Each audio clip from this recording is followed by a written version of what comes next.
تو محبوب کریم علیہ السلام دی نسبت والی ہستیاں ان پہیاں تو حضور معاملہ یہ ہے کہ میں اپنے اتے لازم کر چھوڑا ہے کہ مسلمانوں وچ اختلاف ہو سی، ظاہر ہے ایک طرف حق ہو سی، بعض اوقات دونوں طرف بھی ہو سکتا ہے کیونکہ حق دیاں دو قسم، ایک ہوندا ہے حق کے دائر جڑا دوران کرتا ہے، اس پاسے بھی حق ہوندا ہے، اس پاسے بھی حق ہوندا ہے، اس پاسے بھی حق ہوندا ہے، ایک طرف ذرا زیادتی نال ہو گیا، ایک طرف بغیر زیادتی دے ہو گیا، کمی بیشی ہو سکتی ہے، الگ تساوی برابری دی بنیاد تے بھی اڈے بھی برابر حق ہوے اڈے بھی، اور ایک ہوندا ہے حق کے مرتکز، ایک پاسے حق ہو سی مقابلے دی خطا ہو سی، تو حضور بے شک علامہ قبلہ مولانا محمد فاروق الحسن صاحب مرکزی امیر تحریک لبیک پاکستان، آپ نے قدم رنجا فرمایا۔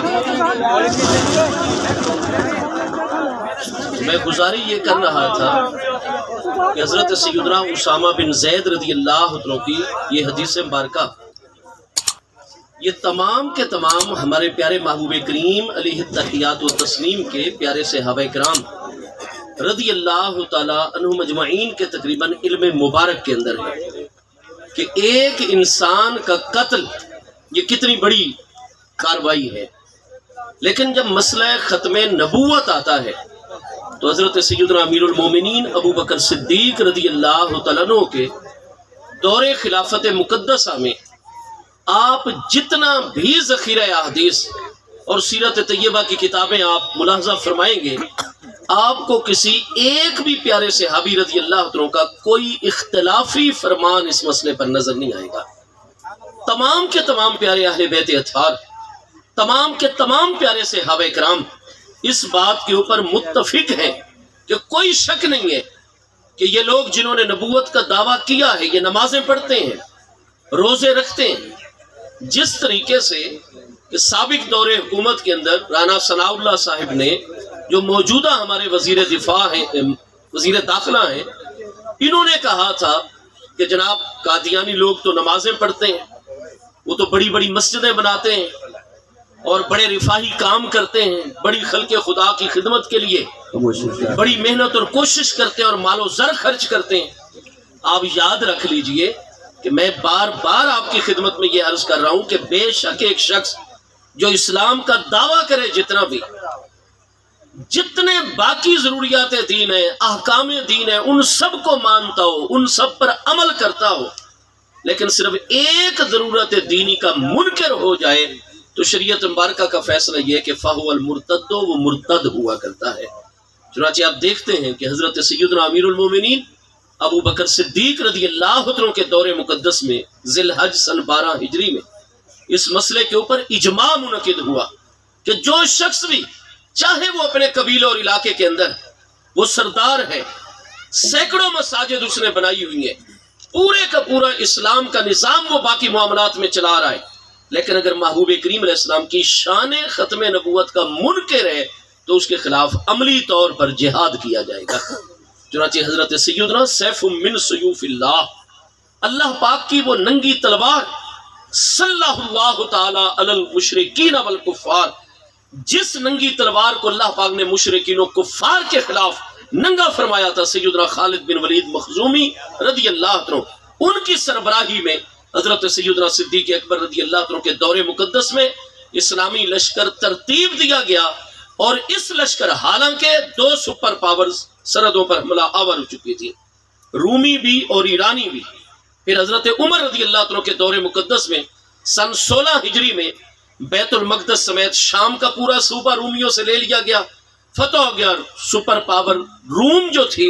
وہ ٹکڑے ٹکڑے ہو گئی، اور اس کی سپر میسی جو تھی فوجی اعتبار سے معاشی اعتبار سے وہ ختم ہو گئی۔ سیدنا عمر رضی اللہ عنہ کے دور مقدس میں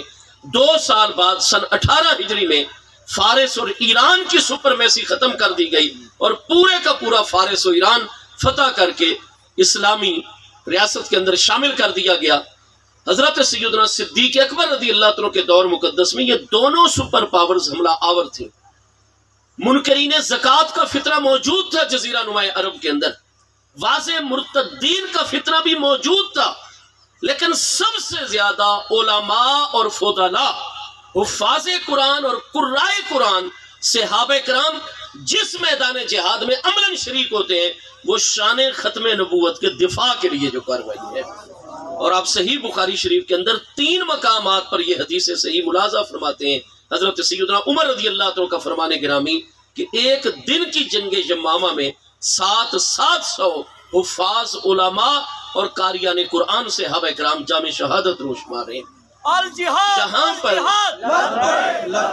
الجہاد الجہاد لبیک لبیک الجہاد الجہاد لبیک لبیک لبیک لبیک الجہاد الجہاد لبیک یا رسول اللہ لبیک لبیک لبیک یا رسول اللہ لبیک لبیک لبیک یا رسول اللہ لبیک لبیک لبیک یا رسول اللہ لبیک لبیک لبیک یا رسول اللہ. جی میں تیزی کے ساتھ بات کو مختصر کرتا ہوں تاکہ قائدین کے خطابات آ سکیں. گزاری یہ کہ آج قادیانی، مرزئی، احمدی یا لاہوری گروپ ہمارے نوجوانوں کو، ہمارے پیارے بچوں کو جو برگلانے کی کوشش کرتے ہیں کہ جی قرآن پاک سے تو واضح ہوتا ہے کہ انبیاء کرام اب بھی آ سکتے ہیں اور سلسلہ نبوت جو ہے اس کے تو جاری رہنے کی بات قرآن کرتا ہے. کہاں قرآن پاک یہ بات کرتا ہے؟ تو وہ پھر اپنا ترجمہ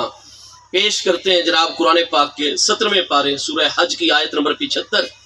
جس میں اللہ پاک کا ارشاد گرامی ہے اللہ یستفی من الملائکۃ رسلا ومن الناس. اور کہتے ہیں جی یستفی، چونکہ استفاءً یستفی فعل مضارع ہے. مضارع کی وضع عربی زبان میں تجدد استمراری پر دلالت کروانے کے لیے ہے اور مضارع سے 2 زمانے سیراب ہوتے ہیں، حال اور مستقبل. لہذا ترجمہ یہ کر دیا جاتا ہے اللہ یستفی من الملائکۃ رسلا ومن الناس، کہ اللہ پاک فرشتوں سے بھی رسول چنتا رہتا ہے، چنتا رہے گا. ومن الناس، اور لوگوں سے بھی، انسانوں میں سے بھی رسول چنتا رہتا ہے، چنتا رہے گا. لہذا یہ تو جناب واضح طور پر آیا ہوا ہے قرآن پاک 17ویں پارے سورۃ الحج کی آیت نمبر 75 میں کہ اللہ پاک تو رسول چنتا ہے. آپ کہتے ہیں کہ مصطفیٰ کریم علیہ السلام کے بعد کوئی نیا نبی آ نہیں سکتا. 1 منٹ کے لیے میں یہ عرض کروں گا کہ اگر قادیانیوں کا ترجمہ ہی اور وہ جو تقریر اس آیت بینہ کے حوالے سے تشریح کر رہے ہیں بالفرض تھوڑی دیر کے لیے ہم انہی کے ترجمے اور تشریح کو مد نظر رکھیں تو کیا قادیانی اس سوال کا جواب دینا پسند کریں گے؟ مرزائی اور احمدی یا لاہوری گروپ والے اس سوال کا جواب دینے کی زحمت اور تکلیف گوارا کریں گے؟ ہمارے پیارے آقا کریم علیہ السلام کے وصال اقدس کو کتنا عرصہ ہو چکا ہے؟ میں نے عرض کیا کہ 1 یا 2 ربیع الاول شریف سن 11 ہجری میں محبوب کریم علیہ السلام کا وصال اقدس ہوا. جون کا مہینہ تھا، 632 سنہ عیسوی تھا. مرزا قادیانی کب نبوت کا دعویٰ کر رہا ہے؟ مرزا قادیانی جو ہے وہ نبوت کا دعویٰ کر رہے اپنے مرنے سے 5 سال پہلے 1903 کے اندر. جب اس نے 1903 میں دعویٰ نبوت کی اور 5 سال بعد اکتوبر 1908 میں وہ لیٹرین کے اندر مر گیا. تو آپ 1903 میں سے 632 نکال لیجئے، یہ جو 1379 سال ہیں تقریباً نبی پاک علیہ السلام کے وصال اقدس کے بعد مرزا قادیانی کے دعوے نبوت تک یہ جو 1300 اور تقریباً 79 سال ہیں، ان 1379 سالوں میں اگر قادیانیوں کا ترجمہ ہی مان لیا جائے آیت بینہ کے حوالے سے تو اللہ تعالیٰ رسول انسانوں میں سے بھی چنتا رہتا ہے. تو مہربانی کر کے ہمیں قادیانی بتلا دیں کہ نبی پاک علیہ السلام کے وصال اقدس سے لے کر مرزا قادیانی کے دعوی نبوت کے درمیان جو 1379 سال گزرے، اس میں کون کون سے لوگوں کو اللہ نے نبوت کے لیے چنا ہے؟ قادیانی ذرا ان کے بارے میں ہمیں بتا دیں.